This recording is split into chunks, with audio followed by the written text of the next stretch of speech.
কোয়েলকে kidney দেওয়ার মতন কোনো ডোনার না খুঁজে পেলে এবার শেষ সমাধান হিসেবে রাই নিজের কিডনি অবধি কোয়েলের জন্য উজাড় করে দিতে রাজি আছে। হ্যাঁ বন্ধুরা, ভিডিওতে লাইক দিয়ে দেখতে থাকুন। অনির্বাণ বাড়িতে গিয়ে যখন কাজের মাসিকে জিজ্ঞেস করতে থাকে যে আচ্ছা মাসি একটা কথা বলো তো, যে রাই কোথায় গিয়েছে কোয়েলকে নিয়ে, তখন মাসি বলতে থাকে যে যতদূর অবধি দাদাবাবু আমি শুনেছি যে হয়তোবা কোয়েলকে নিয়ে ট্রিটমেন্টের সম্পর্কে কিছু জানার জন্যই হয়তোবা বৌদিমণি হসপিটালে নিয়ে গিয়েছে। ওদিকে কথা বলা মাত্র যখন অনির্বাণ ফোন করতে নেয় রাইকে, ঠিক সেই মুহূর্তে রাই এসে কোয়েলকে নিয়ে বাড়িতে হাজির হয় আর বলতে থাকে অনির্বাণ চাচা রাই, তোমাকে আমি অনেকবার বলেছিলাম না যে তুমি আমাকে ছাড়া কোয়েলকে নিয়ে কোনো ডক্টরের কাছে যাবে না, তাহলে তুমি আমাকে ছাড়া কেন চলে গেলে বলো তো? আর কোয়েলের জন্য তো আমি একটা স্পেশালাইজড হসপিটাল খুঁজে বের করেছি, কিন্তু কোয়েল আগেও বলেছি আমরা সেখানে নিয়ে ওর যথেষ্ট পরিমাণে ভালো ট্রিটমেন্টের ব্যবস্থা করবো, তাহলে তুমি একা একা কেন সব জায়গায় ওকে নিয়ে দৌড়াদৌড়ি করছো বলো তো? তখন কোয়েল বলতে থাকে যে না, আসলে আমি এতদিন ধরে যার আন্ডারে আছি আমি তার কাছেই ট্রিটমেন্ট করাতে কমফোর্টেবল, আর তার জন্যই আমি রাইকে সেখানেই নিয়ে গিয়েছিলাম। আর অনির্বাণ, তোমার সন্দেহ দূর করার জন্য আমি আজকে রাইকে সব কথা শুনিয়ে এসেছি, আর ডক্টর আমায় যে কথাটা বলেছি সেই কথাটাই রাইকে বলেছে, তুমি বরঞ্চ রাইয়ের কাছ থেকে জেনে নিও।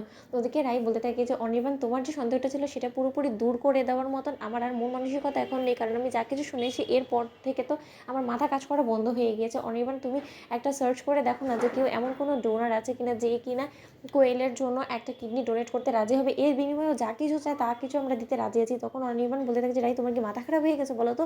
কোয়েলের জন্য এত বড় একটা রিস্ক আমরা কেন নিব?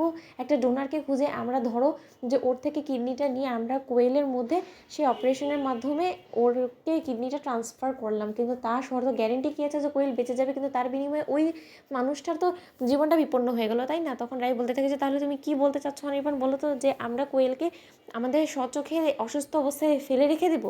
সেটা আর যাই হোক না কেন আমার পক্ষে হবে না। তখন অনির্বাণ বলতে থাকে যে তোমাকে তো কথা শুনে এমন মনে হচ্ছে যে যদি কোনোরকম কোনো ডোনার তুমি অ্যারেঞ্জ করতে না পারো তাহলে হয়তো তুমি নিজের কিডনি কোয়েলকে দিয়ে দিবে, এরকম কিছু ভাবছো নাকি রাই? তখন রাই বলতে থাকে যে প্রয়োজন পড়লে আমি সেটা করতেও রাজি আছি, কিন্তু তার শর্ত আমি কোয়েলের কোনো ক্ষতি হতে দিব না, কারণ আমি খুব ভালো করেই জানি যে কোয়েল কতটা বাঁচতে চায়, ওর মধ্যে বাঁচার আকুতিটা অনেক বেশি, আর তা হবেই নাই বা কেন বলো তো? যেখানে কিনা দিয়ার মতো এই ছোট্ট একটা মেয়ে ওর জীবনে আছে, সেই মেয়েটাকে এতিম করে রেখে ও কী করে এই পৃথিবী ছেড়ে চলে যায় বলো তো?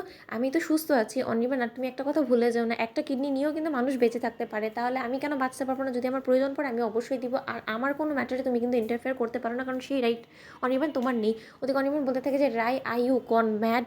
তোমার মাথা খারাপ হয়ে গেছে? এখনও পর্যন্ত সত্য মিথ্যে কোনোটাই যাচাই করা হয়নি, আর এখানে তুমি তোমার কিডনি অবধি কোয়েলকে দিয়ে দেওয়ার কথা ভেবে ফেলেছো, তাহলে তুমি বুঝতে পারছো যে তুমি কতটা পাগল হয়ে গিয়েছো? ওকে সুস্থ করার পেছনে তুমি মরিয়া হয়ে নিজের গোটা জীবনটাকে উজাড় করে দিচ্ছ। তুমি কি একবার আমার কথা ভাববে না? তোমার যদি কিছু হয়েছে তাহলে আমি কাকে নিয়ে বাঁচবো? তখন কোয়েল আড়ালে দাঁড়িয়ে বলতে থাকে যে কেন সেকেন্ড অপশন কোয়েল আছে তো অনির্বাণ। তো বন্ধুরা, ভিডিওটি ভালো লেগে থাকলে লাইক কমেন্ট শেয়ার করে সাবস্ক্রাইব করতে ভুলো না।